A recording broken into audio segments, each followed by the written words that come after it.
Rifters, welcome to the show. Subscribe, rate, review, tell a friend. We got a great show today.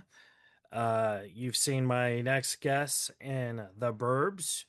You've seen her in The Line of Fire, and then Midnight in The Garden of Good and Evil.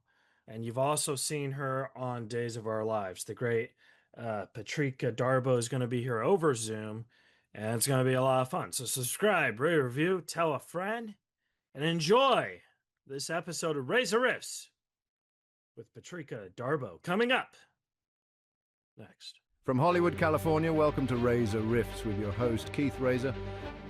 Hi, Patrika. How are you? Hey, I'm fine, darling. How are you? I'm doing well. I'm glad it's you and it's not owner. Not who? It's your username said owner, so I was like, it's a new computer because I got terribly hacked, and it's smarter than I am, so I have no idea. I'm one step at a time. Get your email set up so you can do the broadcast that you need to do.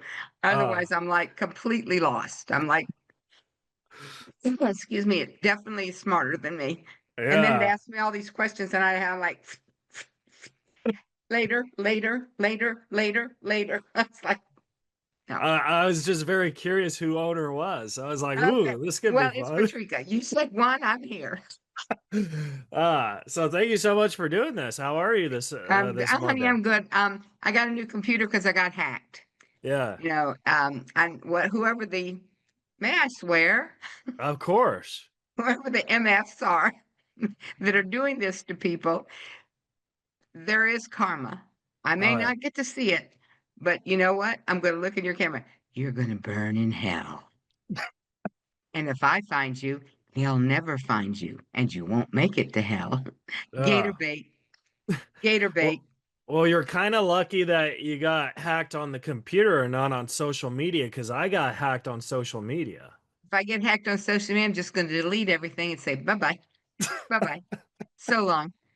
You know my emails, friends. Get a hold of me if you got something to say. I'm so tired of the social media about Trump did this, Elon did that, Trump did that. We're mad at him. We're mad at that person. It's like, come on. Yeah. Well, it's also kind of affected the acting business because, like, when you first started, there was no social media, so it was all about like word of mouth and talent. You know what I mean?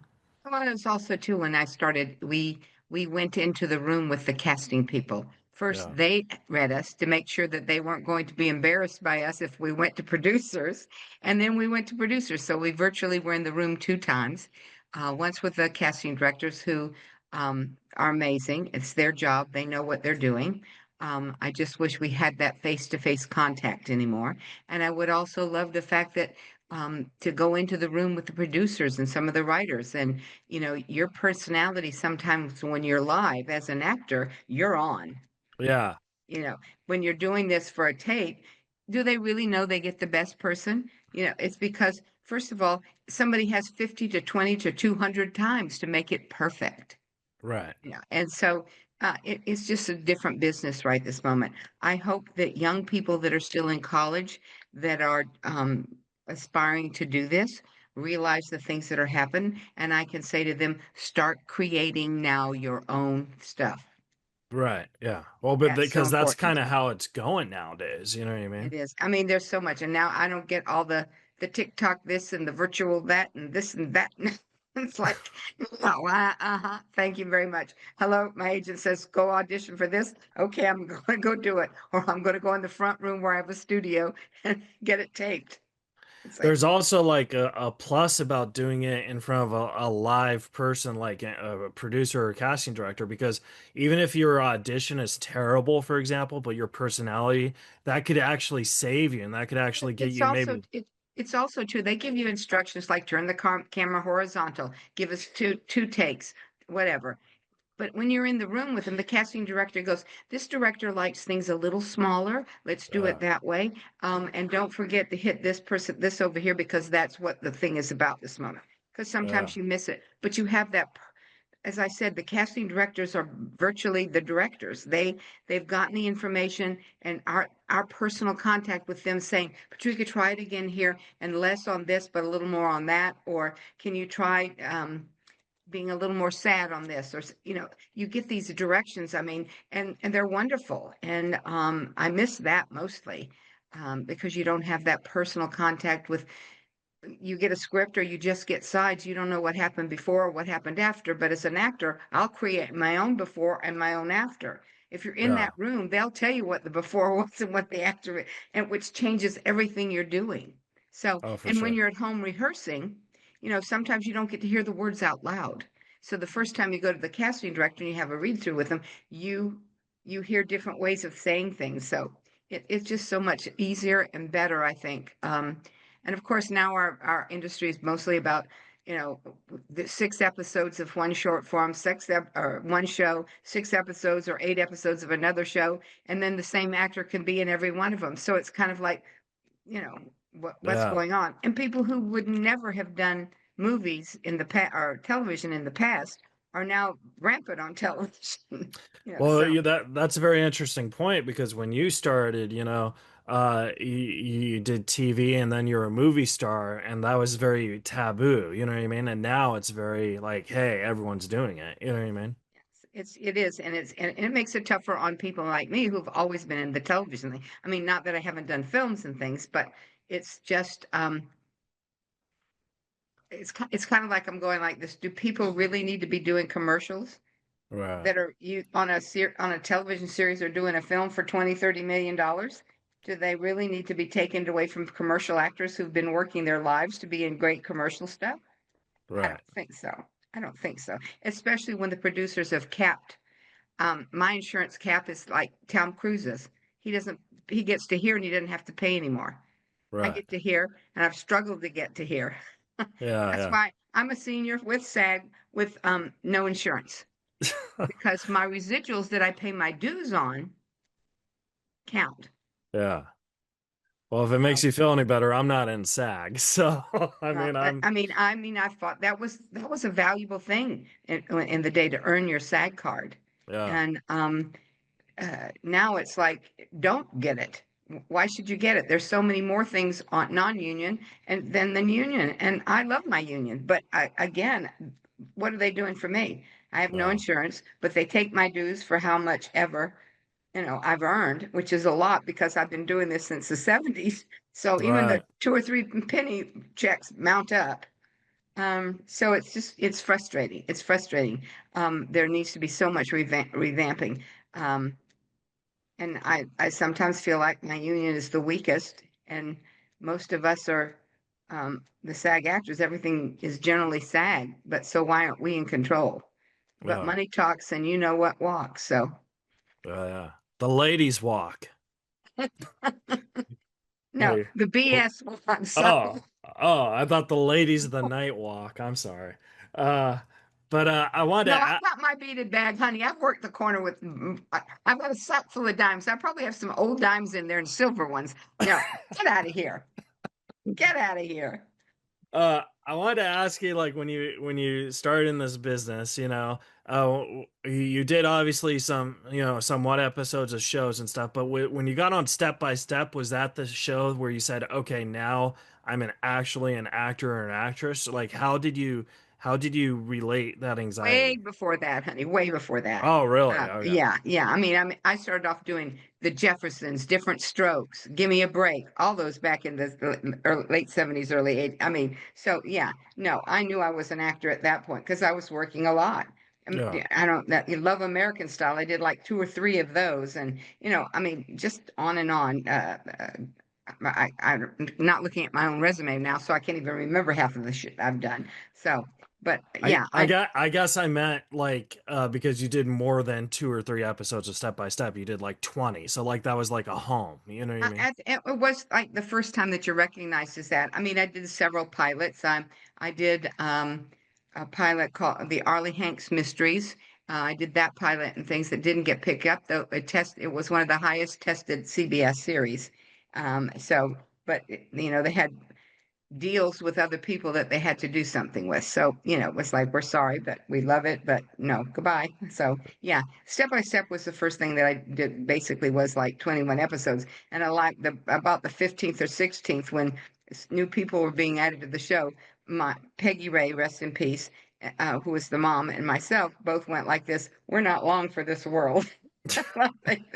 So when they didn't pick us up, when the renewal for the second season, when they didn't pick us up, um, we'd expected it. It was not like a surprise. At the same time, I remember Patrick Duffy said to me, he said, it's probably the best thing that happened to you. And the next thing I know, I was doing In the Line of Fire. So, Yeah. things work out great. One door opens or closes, the other one opens, or you can jump through the window. You just keep fighting and doing. And then in the line of fire, that movie also kind of, I don't know if like it had any connection with it, but Clint Eastwood also directed Midnight in the Garden of Evil. So like that Which he kind of, hired me to do, which I yeah, got hired from that one to do, though we had no scenes. He liked the scene in the bank that John and I did. Anyway, so I got to be in that. And so it was, it's wonderful. If I can say anything to any actor, just, be kind, do your lines, hit the mark, listen to people, stay out of the way. And you're not a diva until you get that star on the yeah. boardwalk. Well, even if you did get the star, you shouldn't be a diva, right? Like, No, no, nobody should be a diva. yeah, I But mean, you can ask for a little bit more, like, can I please have my own trailer instead of that hunting wagon that kind of is next to the bathroom? It smells. No, yeah, so you can do a little bit more. yeah. And I don't know if we should bring this up, but you had a small scene in Ghost Dad, which was Bill Cosby, before everyone knew what a Before monster he everything went was. crazy and stuff. Yeah, Yeah, it was fun. I mean, honey, I wasn't approached or asked to do anything that I shouldn't have. I do think it was probably one of the funniest auditions I've ever done because I was sitting like right where I am, like this, and you would be a little further to the right, and you would be Sidney Poitier, and a little further to my left would be the casting director.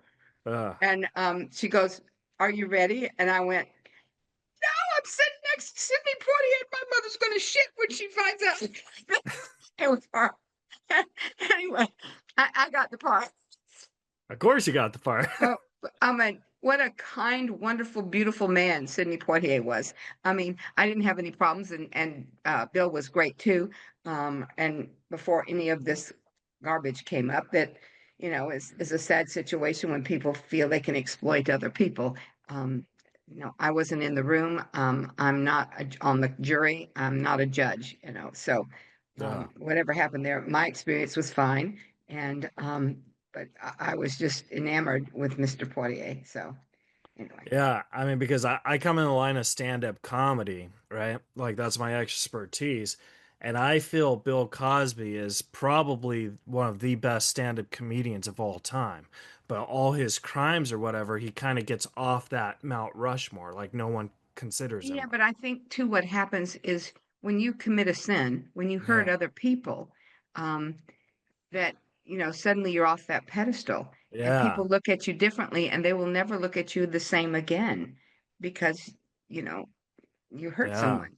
And but at this day and age, I think if he was tried now, he would get away with it. There'd be no problem. And I'm surprised that Mr. Trump hasn't pardoned him yet. Oh, yeah. I mean, You know, hello.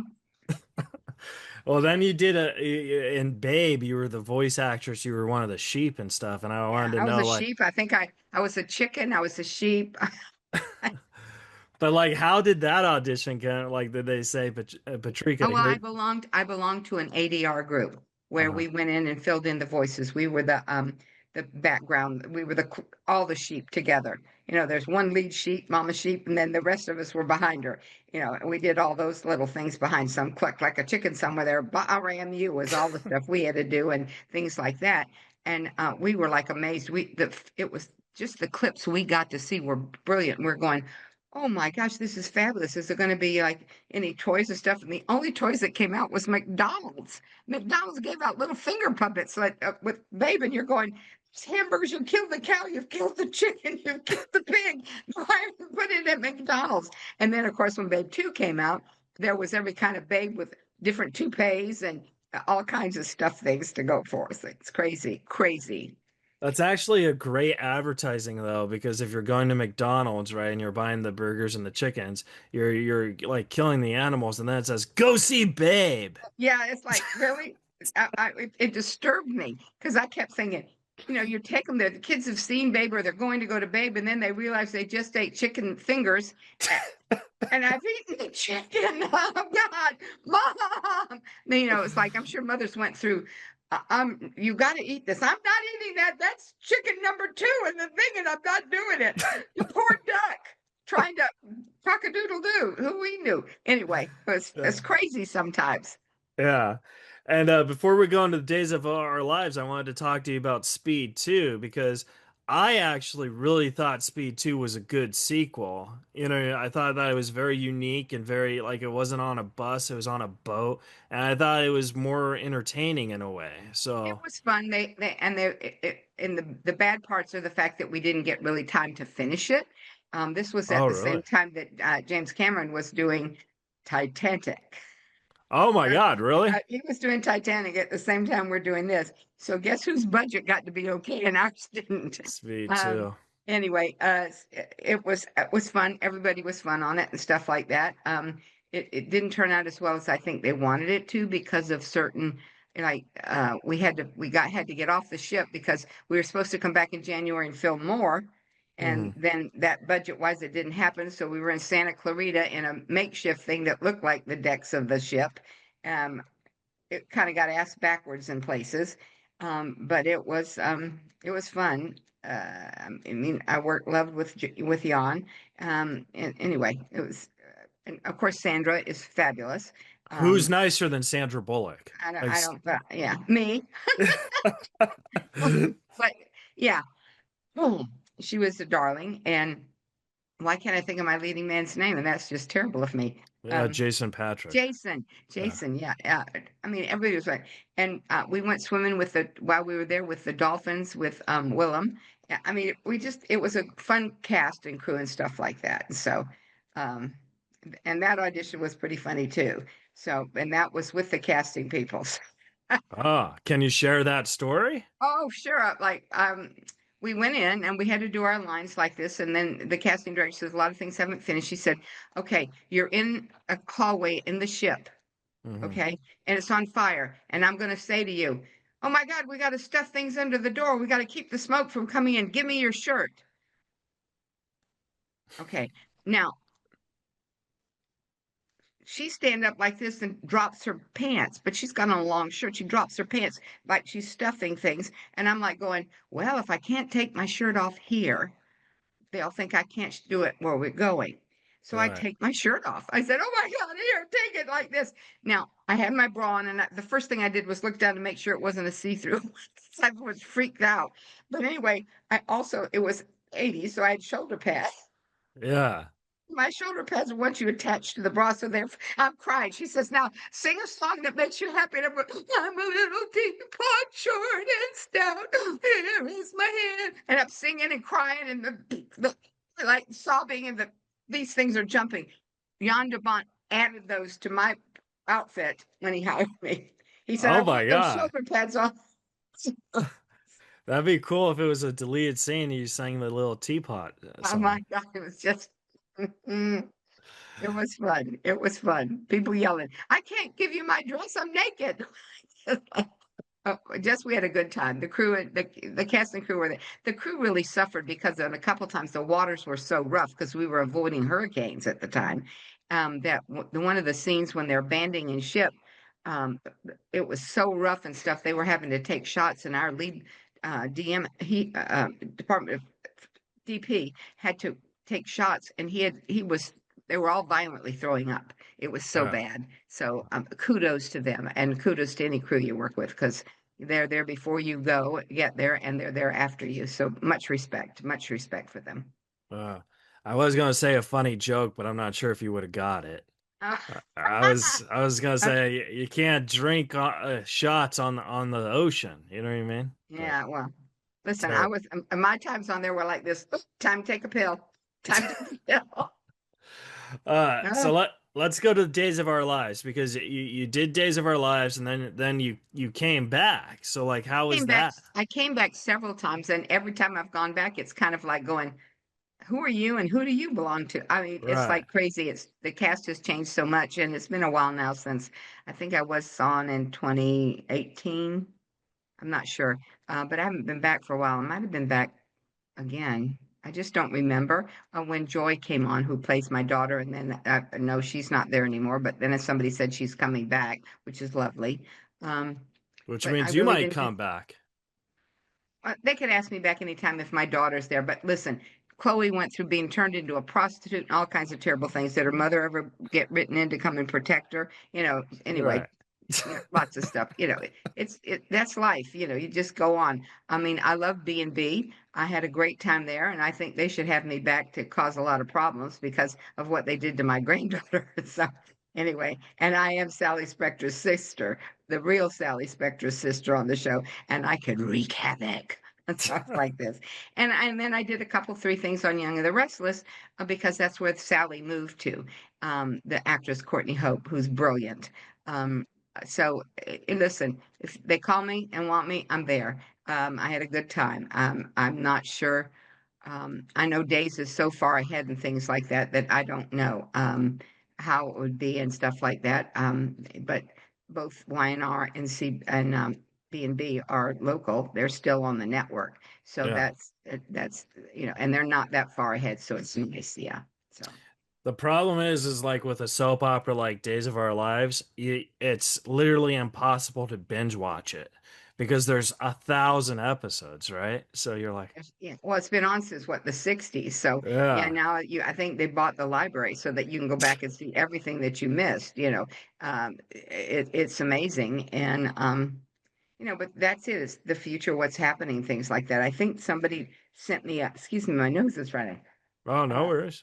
Somebody sent me a clip about I can't think of it. There's a show on that's got 4 to 6. I think it's 6 episodes that everybody said it's a mini soap opera, but it's over. They finished the story. It's over. You can come back and have another story, but it's fast and stuff. Soap opera is like Monday you shot it, Hmm.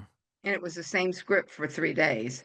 Just basically were change that what's happening, and then on Friday you kind of finished up a little bit there, but it was the teaser for Monday again. So took a long time for a story to go out. So, Uh, but that's what happened. I mean, and when I started on the show, there was still New York soaps as well as, the soaps here in LA. And now all of them in New York are gone. So, have you ever done a project where they like the director or the writer gave you permission to like improvise your own dialogue or write your own dialogue? no, not really. And sometimes what happens is the writer will have three different versions of something, and they'll Uh, give you those and do it this way. It's like when I was doing Step by Step, we'd film the first show in front of a live audience, and then there was a second show coming up in front of a live audience. Some of my dialogue may change really? Yeah. from the first show to the second show. So I think your brain is another muscle. It's kind of like doing soap operas. The more you're doing it, the faster you can memorize things.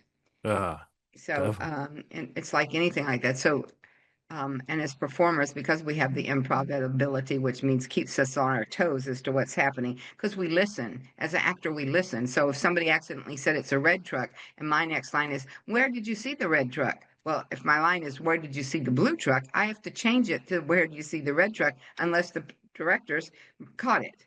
Right. So, Yeah. yeah, so. And that's like a little detail too that an actor might not catch. You know what I mean? Like if you're doing that scene with me, like and we redid it over and over again, like I wouldn't have noticed you said blue the third time. You know what I Yeah, mean? I mean, it happens a lot, stuff like, and sometimes like I forget, and it happens to me. Sometimes I think I've had to have 3 takes one time because I kept calling the leading lady. I kept doing the scene perfectly, except I called her by a real name every time I did it. And every time I did it, they'd go, no, no, you're calling her by a real name. Her name is Chanel. Okay, thank you. Sorry, I screwed that up. Da, da, da, da, da. Renee. No, Chanel, Chanel. I'm like going like this because I'm looking at her and all I can think of is her name. Anyway, it happens. It happens. I mean, and sometimes there's the outtakes. Sometimes they're funnier than the Yeah, yeah, show. definitely. So, I always like the outtakes. I did one movie and I thought the outtakes were like the better than the movie. You know what oh I mean? well. Sometimes they happen. Sometimes they happen. Yes. Yeah. I wanted to ask you about Roseanne because you were on the show and then you got to play Roseanne. So like I wanted to know like And between you and me, you're a lot nicer than Roseanne. So like, But you know what? She was very nice to me. She was not kind to Denny, and I can think of Denny's last name, who did it for Fox. mhm. She was not kind to her. Though she did go on Letterman. Roseanne went on Letterman and said she gave him my start in show business. Oh my God. And I'm like going, no, Roseanne, I was doing this a lot longer than you. Yeah. No, I mean, but she rose to stardom. I was grateful to be on her show and very grateful to play her.